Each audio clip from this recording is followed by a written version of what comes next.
नमस्कार. आज आपण एका अशा फळपिकाबद्दल बोलणार आहोत जे शेतकऱ्यांसाठी कमाईचा एक नवीन आणि जबरदस्त मार्ग ठरू शकतो. तर चला, ड्रॅगन फ्रूट शेतीच्या जगात एक फेरफटका मारूया आणि सगळं काही अगदी सोप्या भाषेत समजून घेऊया. बघा, अनेक शेतकऱ्यांसमोर, विशेषतः जिथे पाणी कमी आहे, तिथे एक मोठं आव्हान असतं की पारंपरिक पिकांमधून चांगला नफा कसा मिळवायचा. अशा वेळी कमी पाण्यात जास्त उत्पन्न देणारं पीक शोधणं खूप गरजेचं होऊन बसतं.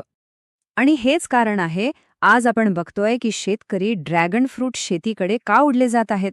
हे एक असं पीक आहे जे कमी पाण्यात आणि कमी खर्चात भरघोस उत्पन्न देण्याची ताकद ठेवतं. चला तर मग याच्या मुळाशी जाऊया. सगळ्यात आधी सुरुवातीला नक्की खर्च येतो तरी किती याबद्दल बोलूया.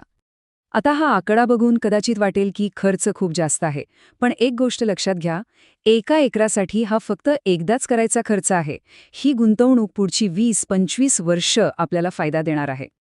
बरं, या खर्चाचं जर विभाजन पाहिलं तर आपल्या लक्षात येईल की सगळ्यात मोठा वाटा हा सिमेंटचे पोल आणि त्याचा स्ट्रक्चरचा आहे. पण पुन्हा सांगते, ही एकदाच करायची गुंतवणूक आहे जी खूप वर्ष टिकते. ठीक आहे, तर खर्च आणि पायाभरणी झाली.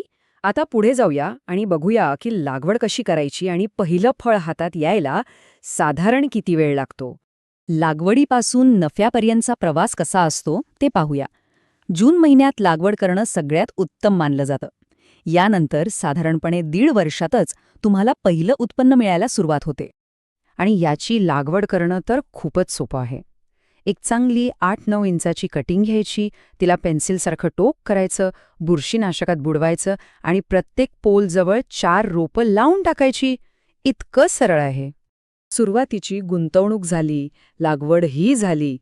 पण या पिकाचा सगळ्यात मोठा फायदा काय असेल तर तो म्हणजे याची देखभाल, जी खूपच कमी आहे. ही तुलना बघा, म्हणजे लगेच लक्षात येईल.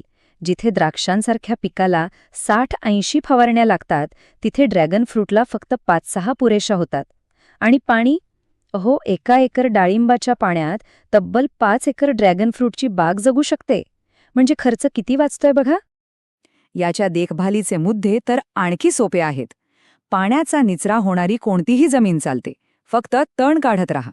आणि गंमत म्हणजे हे निवडुंग वर्गातलं झाड असल्यामुळे याला कीड रोगांचा त्रास कमी आणि काट्यांमुळे प्राणीसुद्धा याच्या वाटेला जात नाहीत. आणि आता येतो सगळ्यात महत्त्वाचा भाग, ज्याची आपण सर्वजण वाट पाहत असतो, तो म्हणजे काढणी आणि यातून मिळणारं उत्पन्न.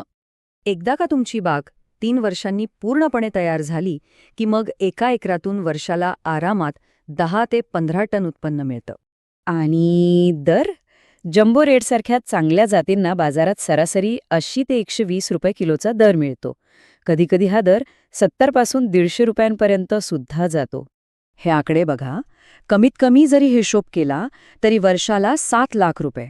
आणि जर उत्पादन आणि दर दोन्ही चांगलं मिळालं तर उत्पन्न 15 लाखांपर्यंत सुद्धा जाऊ शकतं. अनेक शेतकरी तर असं म्हणतात की पहिल्याच मोठ्या हंगामात त्यांचा सुरुवातीचा सगळा खर्च वसूल होतो.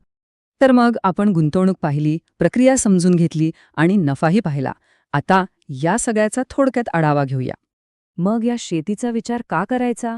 कारण यात नफा जास्त आहे, पाणी खूप कमी लागतं, देखभाल खर्च जवळपास नाहीच आहे.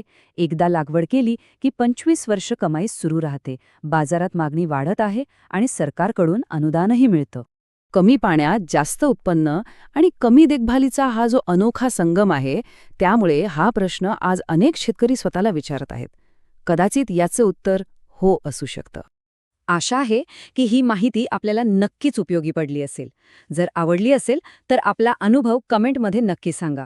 आणि हो, सबस्क्राईब करायला विसरू नका. आपल्याला पुढे कोणत्या विषयावर माहिती ऐकायला आवडेल तेही आम्हाला नक्की कळवा.